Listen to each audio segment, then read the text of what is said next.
नेताओं का रोजगार बंद होता हो तो हो जाए, गरीब के बच्चों के आगे बढ़ने का रास्ता बंद नहीं होना चाहिए।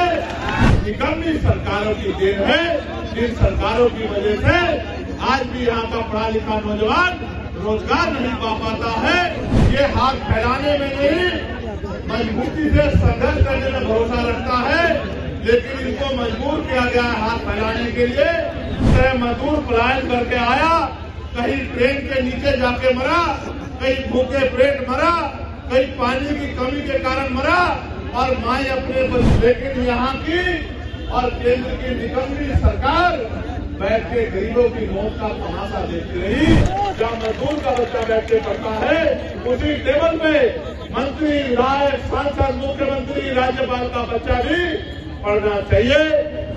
और गरीबों का इलाज सरकारी अस्पताल में होता है, जहाँ डॉक्टर नहीं है, जहाँ दवाई नहीं है। किसान परेशान है, सेना का जवान परेशान है, होमगार्ड के भाई परेशान है, चौकीदार परेशान है, महिलाएं परेशान है, ममता बहनें परेशान है।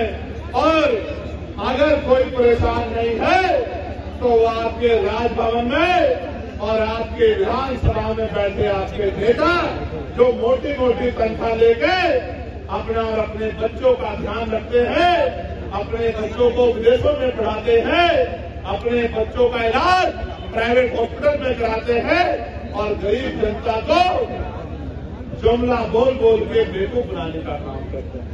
मैंने पार्लियामेंट में अंतिम व्यक्ति के आवाज उठाने का काम किया, चाहे होमगार्ड के भाइयों की समस्या हो, चाहे चौकीदार भाइयों की समस्या हो, चाहे आशा आंगनबाड़ी बहनों की समस्या हो, मैंने सभी के लिए लड़ने का काम किया। पार्लियामेंट में मैंने ये कहा कि देश को अगर आगे बढ़ाना है तो इस देश में सबसे पहले ये जो शिक्षा का बाजारीकरण किया गया है, इस बाजारीकरण के जरिए जहाँ महंगी शिक्षा एक तरफ है, जहाँ अमीर के बच्चे पढ़ते हैं, और एक तरफ सरकारी शिक्षा है जहाँ गरीब के बच्चे पढ़ते हैं, इस भेदभाव को खत्म करना होगा। और प्रधानमंत्री, राष्ट्रपति से लेकर मुख्यमंत्री, विधायक, सांसद और क्लास 1 के अधिकारी से लेकर और क्लास के कर्मचारी तक के बच्चों का, गांव के सरपंच से लेकर और विधायक, MP सबके बच्चों का की पढ़ाई सरकारी स्कूल में होनी चाहिए, जहाँ किसान का बच्चा बैठ के पढ़ता है, जहाँ मजदूर का बच्चा बैठ के पढ़ता है, उसी टेबल पे मंत्री, विधायक, सांसद, मुख्यमंत्री, राज्यपाल का बच्चा भी पढ़ना चाहिए। तब जाकर जब DM का बच्चा उसी कुर्सी में क्लास में बैठा होगा, जब SP का बच्चा उसी क्लास में बैठा होगा, और आपके मेरे गरीब परिवार का बच्चा भी उसी क्लास में बैठा होगा, एक समान शिक्षा मिलेगी, तब जाके शिक्षा के दरवाजे परमानेंट के लिए गरीबों के लिए खुल जाएंगे, और ये गरीब अमीरों को पछाड़ के अपनी गरीबी की बेड़ियां काटने का काम करेंगे। जब मैंने आवाज उठाई तो सत्ता में बैठे लोगों को बड़ी तकलीफ हुई। जब मैंने आवाज उठाई तो सत्ता में बैठे लोगों को बड़ी तकलीफ हुई। वो तकलीफ इसलिए हुई कि जब मैंने प्राइवेट स्कूलों पे उनको बंद करने की बात की, तो जिन नेताओं ने प्राइवेट स्कूल खोले हैं उनको लगा चंद्रशेखर तो उनके रोजगार को बंद करवा देगा। मैं ये कह रहा हूं, नेताओं का रोजगार बंद होता हो तो हो जाए, गरीब के बच्चों के आगे बढ़ने का रास्ता बंद नहीं होना चाहिए। क्योंकि बाबा साहब अम्बेडकर ने कहा था कि शिक्षा शेर जी का दूध है, जो पिएगा वो जानेगा। आज अगर मैं अपनी बात को रख रहा हूं तो इसी शिक्षा की वजह से रख रहा हूं कि मुझे शिक्षित होने का मौका मिला है, और मैं लोगों की समस्या को समझ सकता हूं और सरकार को समझा सकता हूं। मैंने ये कहा पार्लियामेंट में कि अगर इस देश को बदलाव करना है तो हेल्थ पॉलिसी में सुधार की जरूरत है।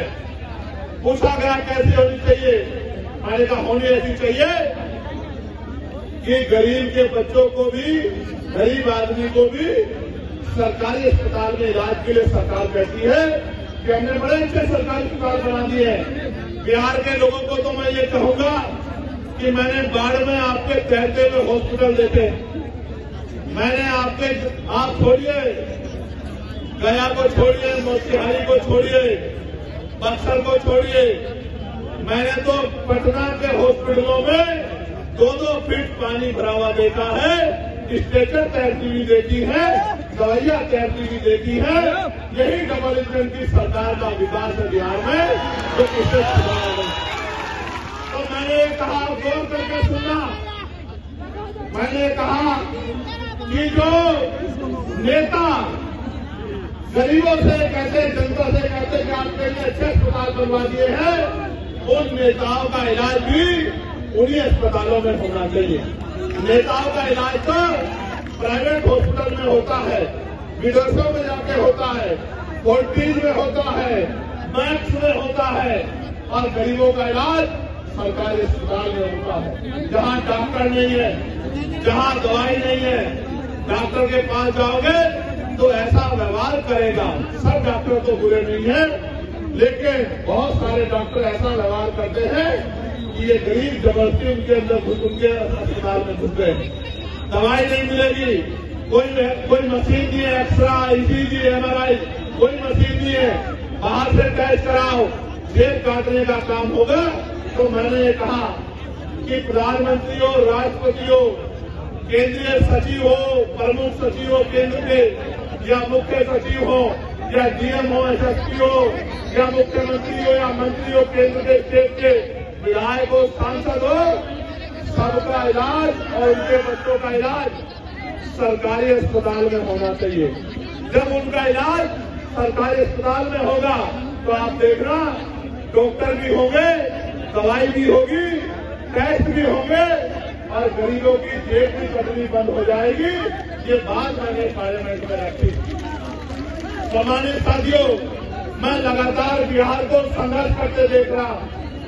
बहुत सारी समस्याएं मेरे सामने रखी है।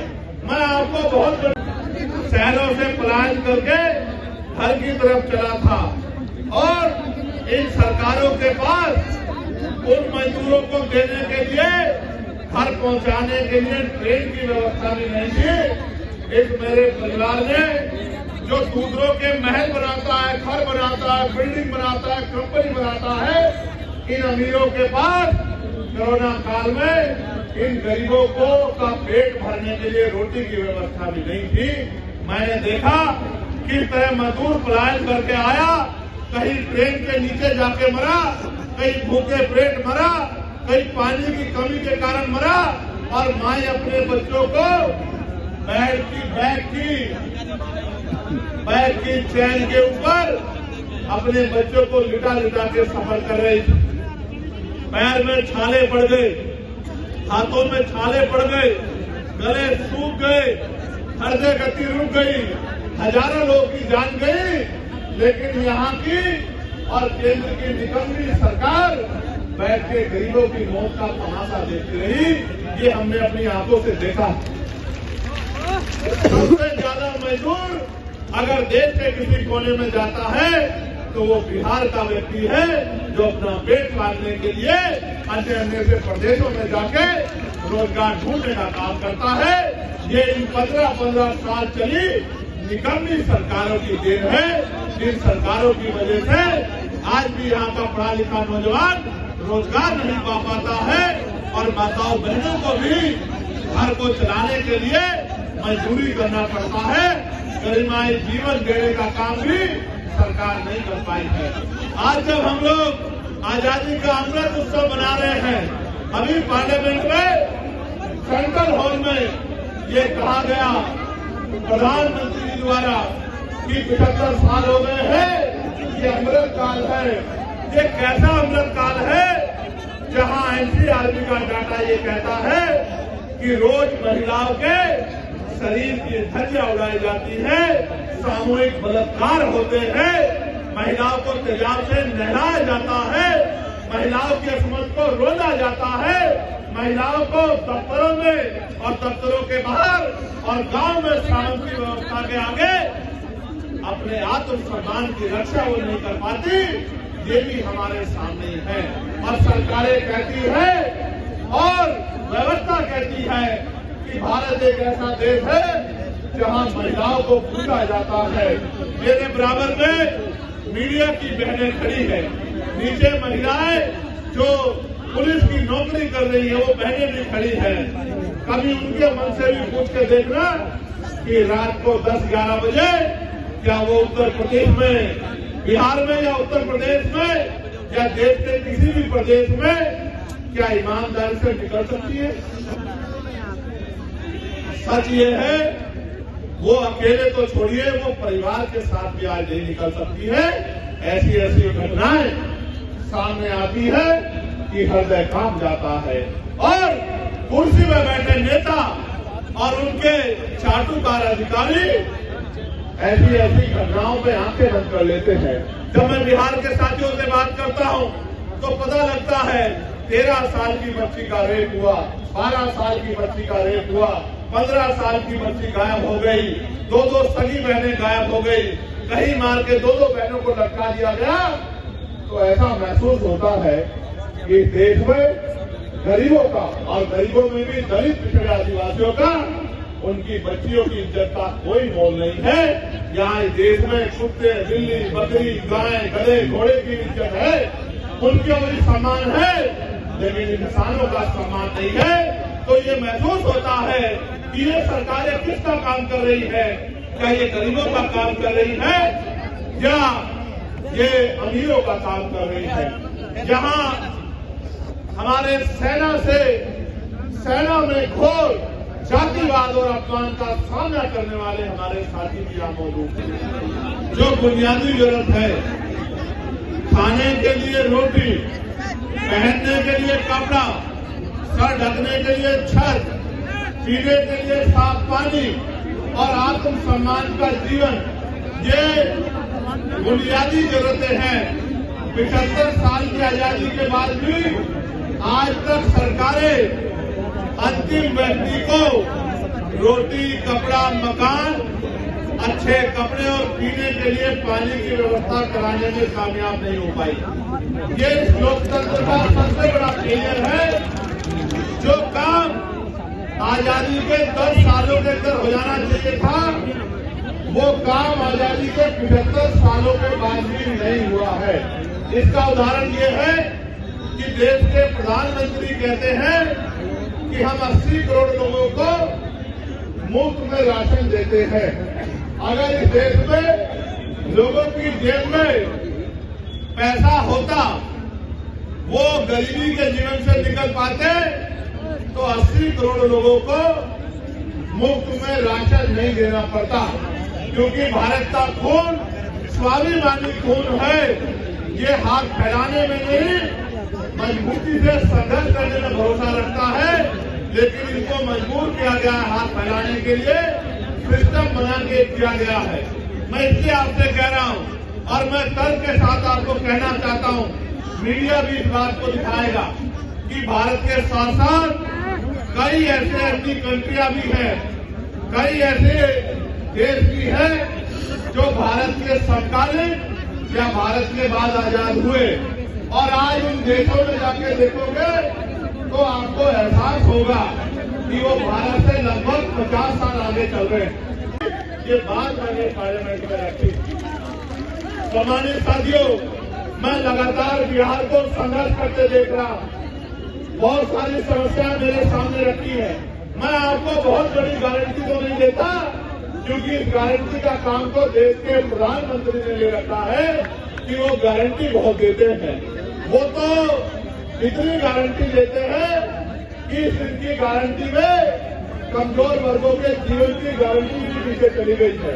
इसलिए मैं आपको एक ही गारंटी दे सकता हूं कि रोटी, कपड़ा, मकान, पीने के लिए साफ पानी, पहनने के लिए अच्छे कपड़े,